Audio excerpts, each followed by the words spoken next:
अजस पिटारी ताही करी गई गिरामती फेर।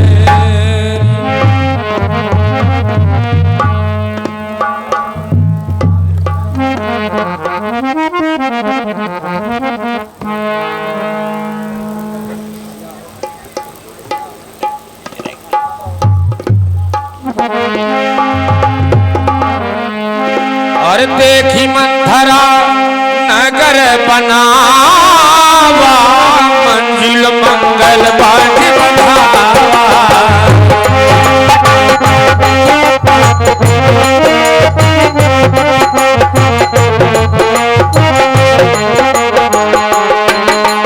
देखी मंथरा नगर बनावा मंजिल मंगल बाट बढ़ावा। पूछे सिलोक काह उछाहू राम तिलक सुन भाउर।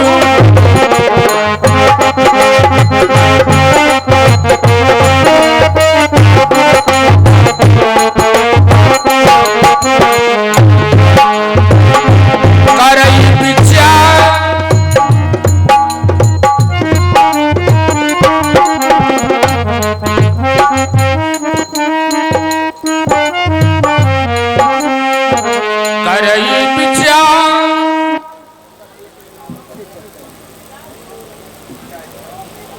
अच्छे चक्कर में पड़ गई। महारानी कैकेयी का कहना है मेरा अंतःपुर पारिजात के पुष्पों से ही सजाया जाए। मैं सारी पुष्प वाटिका में चक्कर लगा आई, सभी पुष्प मिले किंतु पारिजात के दर्शन तक ना हुए।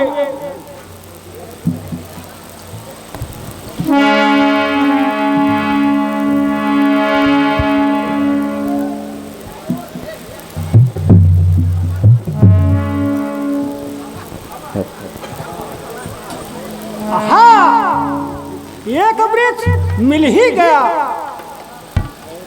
और पारिजात के पुष्प भी इसमें घने लगे हैं। सैकड़ों पुष्पहारों का प्रबंध हो जाएगा।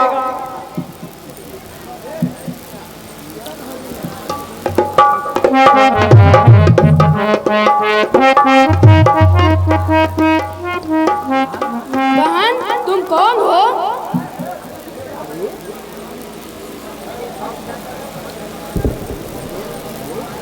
अरे तुम इस नगर में पहली बार आई हो क्या?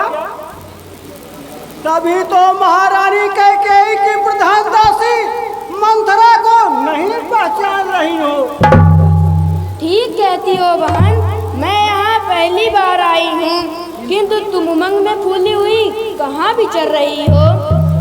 सखी यह तो बताओ, क्या महारानी कैकेयी पारिजात के पुष्पों की कैसे आवश्यकता पड़ गई? क्या तुम्हारी महारानी इससे श्रृंगार करेंगी? अरे तू तो बड़ी पागल मालूम पड़ती है। जानती नहीं कल रामचंद्र जी का राज तिलक होने वाला है। अयोध्या का कण कण आनंद विभोर हो रहा है और एक तू है कि तुझे कुछ पता ही नहीं। सो तो मालूम है, पर इससे पारिजात के पुष्पों का क्या संबंध है? संबंध? महारानी का आदेश है कि उनका अंतःपुर पारिजात के पुष्पों से ही सजाया जाए। क्या राम के राज तिलक से महारानी कैकेयी को महान हर्ष हुआ है, क्योंकि चारों कुमारों में महारानी राम को प्राणों से भी प्रिय समझती हैं। उनके व्यवहार से ही उनका यह प्रेम प्रतीत होता रहता है। अरे वाह, राम राजा होंगे तो महारानी कैकेयी राजमाता होंगी। राजमाता? हाँ, राजमाता का गौरव राजा से कम नहीं होता। और जब कैकेयी राजमाता नहीं तो तुम्हारी उनका दासी भी होना कोई बड़ी बात नहीं समझी जाएगी। सखी, यह बात मेरी समझ में नहीं आई। तू बड़ी बोली है मंथरा, देख, जब राम राजा होंगे तो कौशल्या राजमाता होंगी और उनकी दासियां राजमाता की दासियां कहाएंगी। तुम्हारी जैसी दासियां नहीं। यही नहीं, तुम उनकी दासियां में ओछी समझेंगी।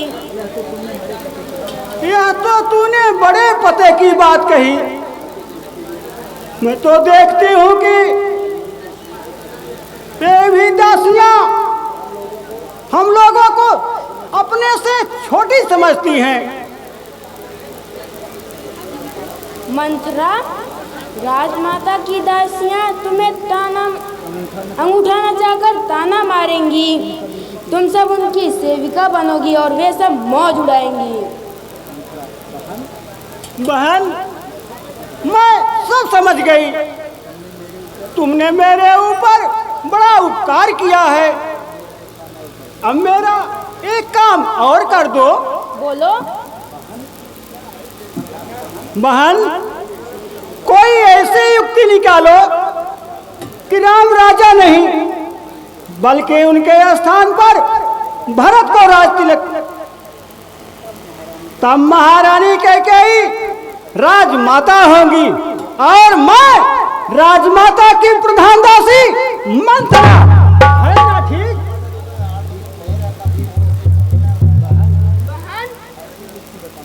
तुम्हें ऐसी युक्ति बताऊंगी कि पासा ही पलट जाएगा।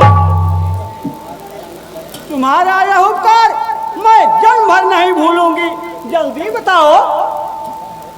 ऐसा है, जब महाराज दशरथ महारानी कैकेयी के रूप पर मुग्ध हो गए थे और निसंतान होने के कारण उन्होंने ब्याह की इच्छा प्रकट की, तब कैकेयी के पिता ने स्पष्ट कह दिया, कैकेयी से जो संतान उत्पन्न होगी वही राज गद्दी का मालिक होगा। हाँ बहन, यह चर्चा तो सारे कई देश में फैली हुई थी और मुझे तो बहुत समझा बुझाकर अयोध्या इसीलिए भेजा गया था कि मैं महारानी कैकेयी का हित देखती रहूं। मंत्रा, तू इस बात को भूल गई थी, लेकिन समय से पहले जाग गई। कल राम का राज तिलक है और आज तू कैकेयी के मन में यह बात बैठा दे कि भरत को राज गद्दी मिले और राम को 14 वर्ष का वनवास। भरत का राज तिलक तो ठीक है, किंतु भोले भाले राम को 14 वर्ष का वनवास, यह बात अच्छी नहीं लगी। मंत्रा, यह राजनीति का विषय है, तू भोली दासी से नहीं समझेगी। देख, जब भरत राजा होंगे तो राम को यह बात अच्छी नहीं लगेगी। अगर अच्छी भी लगी तो राज छिन जाने का डर रहेगा। फिर जब राम 14 वर्ष तक तपस्वी के भेष में वन में रह जाएंगे तो लौटकर अयोध्या आने की उनकी इच्छा ही नहीं होगी, तो फिर वे कांटे की तरह नहीं चुभेंगे। यह तो तूने बड़ी उत्तम बात बताई।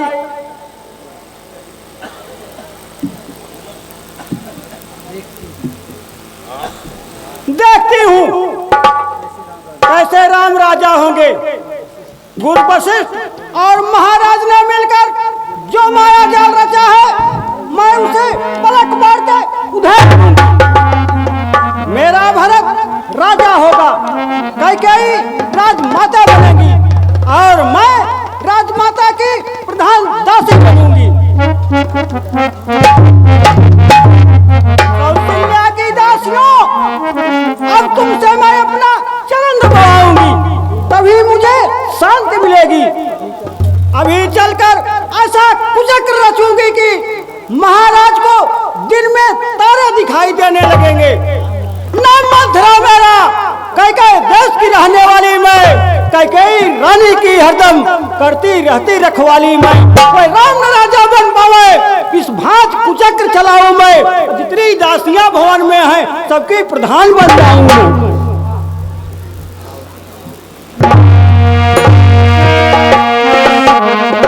अरे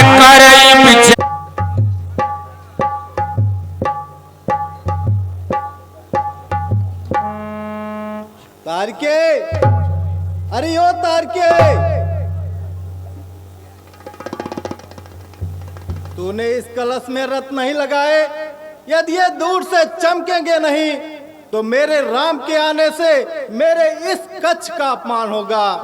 मेरे जन्म जन्मांतर के पुण्य आज उदय हुए हैं, जो आज मैं ऐसा दिन देख रही हूँ। भले ही मेरा राम कौशल्या के उदर से पैदा हुआ है, किंतु उसकी अपार श्रद्धा और मेरा वात्सल्य बेजोड़ है।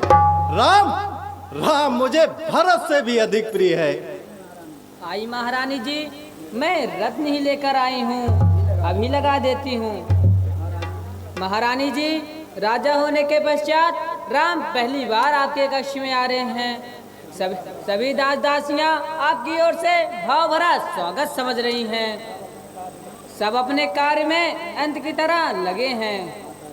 हाँ तारके, राम को राजा बनने की सलाह मैंने ही राजा को दी थी, यद्यपि वे अपने मुख से नहीं कह पा रहे थे। पर मंथरा कहाँ है? मंथरा को जब से आपने प्रधान दासी का पद दे दिया है, तभी से वह काम की इतिश्री हो गई है। उसे तो हम सब पर रौब जमाने से फुर्सत ही नहीं मिलती। वह आपके नैहर की दासी है, इसीलिए हम कुछ कह नहीं पाते। हाँ तारके, मंथरा इसका दुरुपयोग करती है,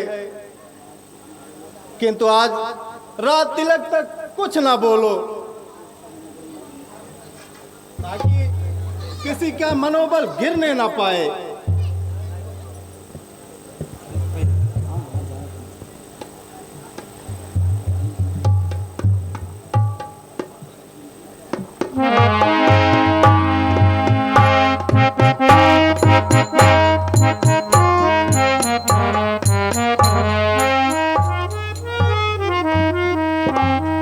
महारानी की जय हो।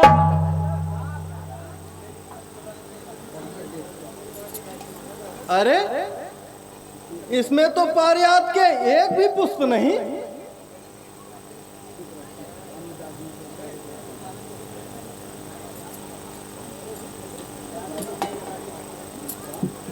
मंथरा,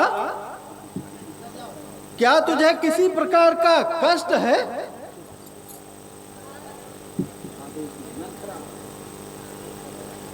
मंथरा, आज तक तो ऐसा कभी नहीं हुआ। आज तू मेरे प्रश्न करने पर चुप क्यों है? मैं बहुत दुखी हूँ महारानी जी। तुझे क्या दुख है, बोल ना। एक दो हो तो कह दूं।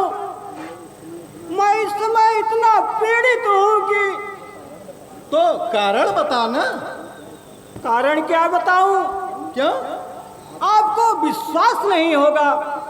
विश्वास करने योग्य बात पर विश्वास करना ही पड़ता है। सच तो यह है कि तू ऐसे आनंद के अवसर पर तेरी इस मनहूस चर्चा ने मेरा सर चकरा दिया है। मंथरा, तू दाल भात के बीच मूसर चंद का कार्य कर रही है। चल हट, मैं पारिजात के पुष्प किसी और से मंगा लूंगी। महारानी जी, आप बेशक राम का राज तिलक मनाइए। मैं अपना देश देखना चाहती हूँ। मुझे कल प्रातः काल भेज दीजिए। मंथरा, तू जो कुछ कह रही है उसका अर्थ समझती है या नहीं?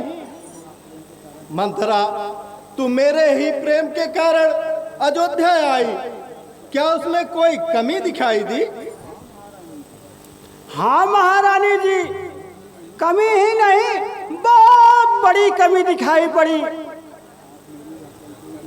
आप वो मेरी कैकेयी बेटी नहीं जिसे मैं गोद में खिलाया करती थी, और वह भी कैकेयी नहीं जो रघुवंश की कुलवधू बनकर अयोध्या आई। सही बात तो यह है कि मेरी ही श्रृंगार कला से तुम दशरथ की सबसे प्रिय बनी। अब दशरथ चौथे पन में पहुंच गए और आपको भी श्रृंगार की आवश्यकता नहीं, इसीलिए मुझे छुट्टी दीजिए। मंथरा, क्या ऐसी बातें करने का यही अवसर है जब सारी अयोध्या अमरावती की तरह सज चुकी है और मैं अपना अंतःपुर सजावट में सबसे उत्तम रखना चाहती हूँ, पर मंथरा तू तो जैसे रस में विष घोल रही है। मैं सच कह रही हूँ, सच के अलावा कुछ नहीं कह रही हूँ। वह कैसे? राम राजा बनेंगे और आप राजमाता बनेंगी, क्या यह सच नहीं है? मंथरा, राम का राज तिलक मेरी इच्छा से हो रहा है। तभी तो ऐसा कह रही हूँ, आप राजमाता बन गई ना। तू यह राजमाता की क्या रट लगाए है? मैं तो जैसे रट्टू तोता बन गई हूँ। क्या राजमाता राजा से कम महत्व रखता है? हाँ, बिल्कुल कम।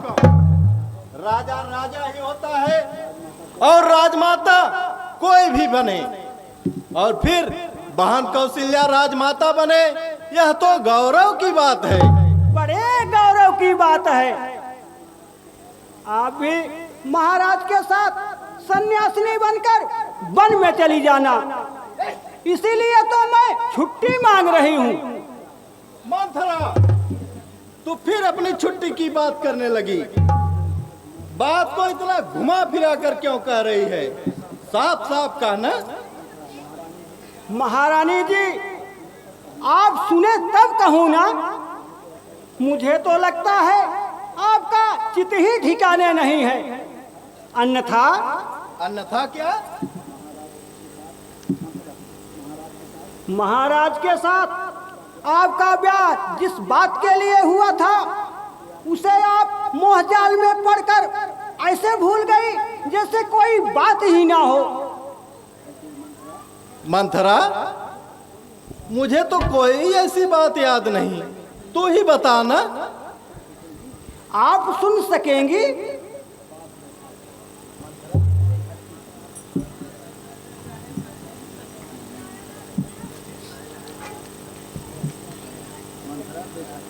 मंथरा, बेखट के बोलो। आपके ब्याह में यह शर्त थी, जो पुत्र आपसे उत्पन्न होगा वही सूर्यवंश का राजा होगा।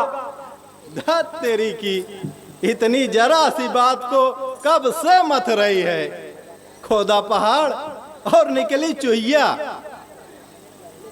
मैंने पहले ही कहा ना, आप पूरी बात नहीं सुन पाएंगी।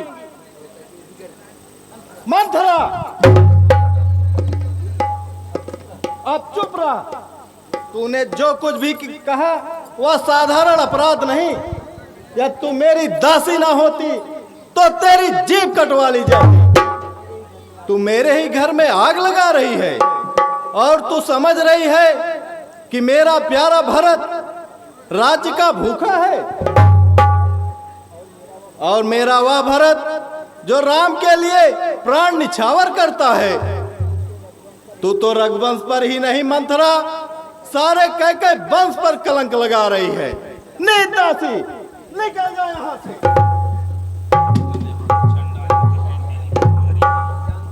जानती नहीं, इस वंश में ज्येष्ठ पुत्र का ही राज तिलक होता है, और तू ऐसे अवसर पर ऐसी तुच्छ बात का स्मरण करा रही है जिसे मैं कब का भुला चुकी हूं।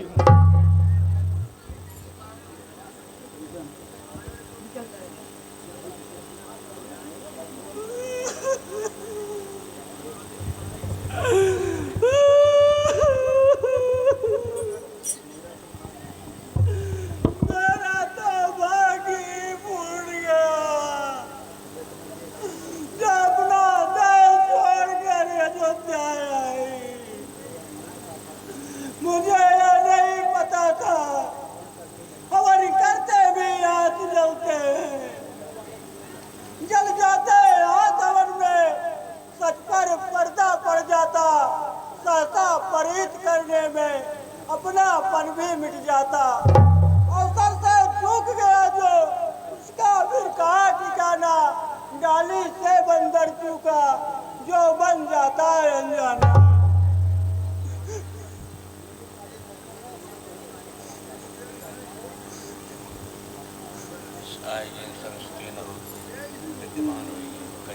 लगता है मंथरा की बात में कहीं सार है, क्योंकि अपना भला करने वाले का कभी अपमान नहीं करना चाहिए। ठेस लगने पर ही आंसू भी निकलते हैं। मंथरा, मंथरा मंगल में अमंगल मत कर।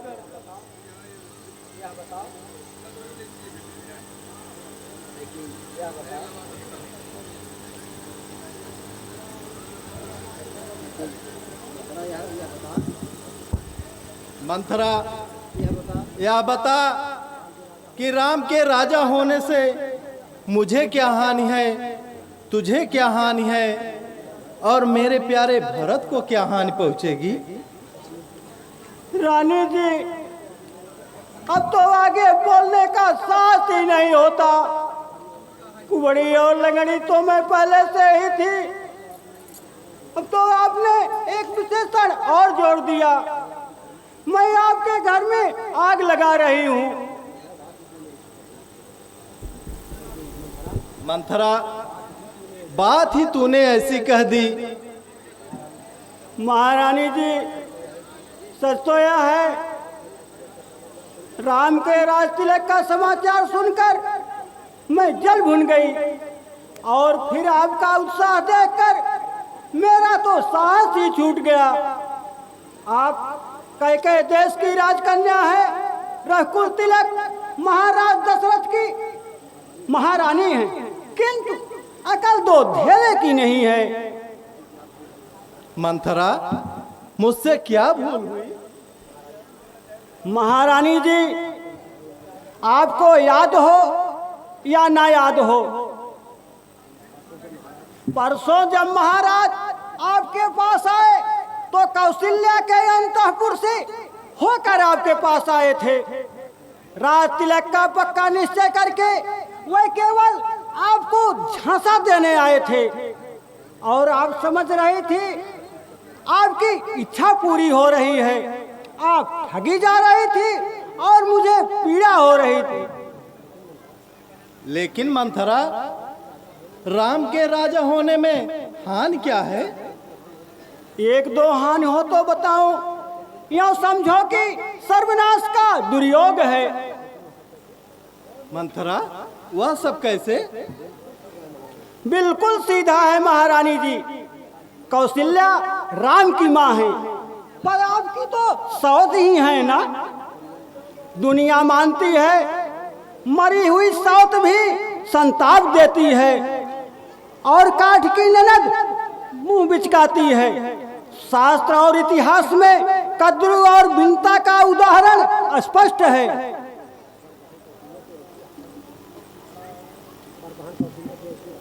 मंथरा, पर बहन कौशल्या से ऐसी आशा नहीं। आशा नहीं, आपकी आंखों के सामने सब आ जाएगा। बस राम को राजगद्दी पर बैठने भर की देर है। अपने पुत्र के उज्जवल भविष्य के लिए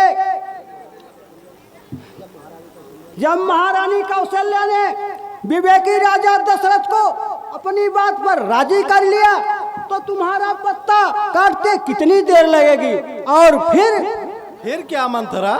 और फिर जब आप कटी पतंग की तरह इस राजभवन में इधर उधर भटकेंगे, तब मैं आपको भली भांति समझा दूंगी।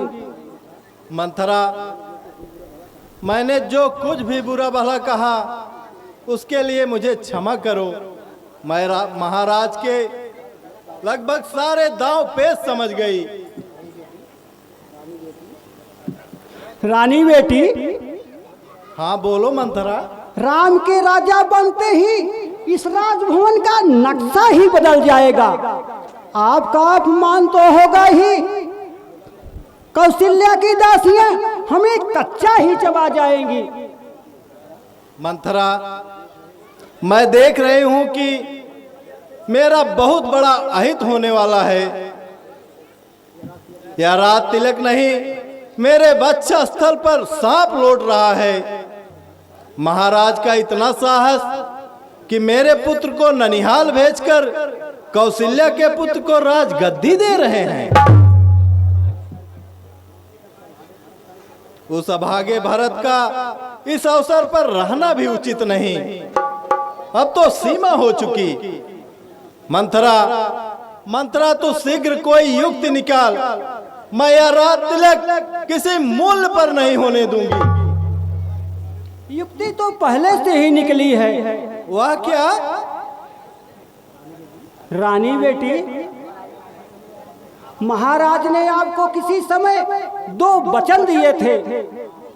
हाँ, जब देवासुर संग्राम में उनके रथ का धुरा टूट गया, उस समय सारथी चारचंद भी घबरा गया, किंतु मैंने अपना हाथ लगाकर धुरे का कार्य किया। उसी से प्रसन्न होकर महाराज ने मुझे 2 वचन देने को कहे थे। पर मंथरा, इससे रात तिलक से क्या संबंध? संबंध सीधा संबंध है महारानी जी। यही तो वह अवसर है जब आप अपने दोनों वचन मांग ले। एक से राम के स्थान पर भरत का राज तिलक और दूसरे से राम को 14 वर्ष का वनवास। राम को 14 वर्ष का वनवास? वह क्यों? वह इसलिए, राम अयोध्या में बैठे रहेंगे तो राजा भरत उनकी आंखों में कांटे की तरह खटकते रहेंगे। 14 वर्ष के वनवास से यह लाभ होगा कि वे लौटकर राजा बनने के लायक ही नहीं रह जाएंगे। मंथरा, तूने बड़े पते की बात कही। तो जैसी रात दासी पर मुझे गर्व है। तूने मझधार में डूबती हुई नौका उबार ली। महारानी जी, बड़े धीरज के साथ काम करना होगा। यही आपकी अग्नि परीक्षा है और प्रत्येक माता अपने पुत्र के हित के लिए ऐसी ही परीक्षाओं में खरी उतरी है। महाराज बड़े चौंचले दिखाएंगे, आहें भरेंगे और आंसू बहाएंगे, परंतु आप हिमालय की तरह अडिग रहना, तभी काम बनेगा। मंथरा, अब मुझे आगे बताने की कोई आवश्यकता नहीं। मैं तो अपने प्राणों की बाजी लगाकर अपने प्यारे भरत को राजा बनाऊंगी और उस राम को जो रात तिलक के सपने देख रहा है उसे बन बन भटकाऊंगी।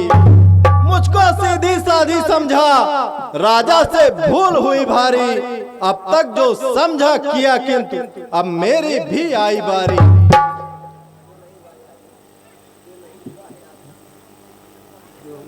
जो नहीं हुआ है आज तलक उसको करके दिखलाऊंगी। अपने बेटे को गद्दी पर अपने ही हाथ बिठाऊंगी। मंथरा, मेरी लटों को छितरा दो। अब मैं कोप की मुद्रा में आ रही हूँ।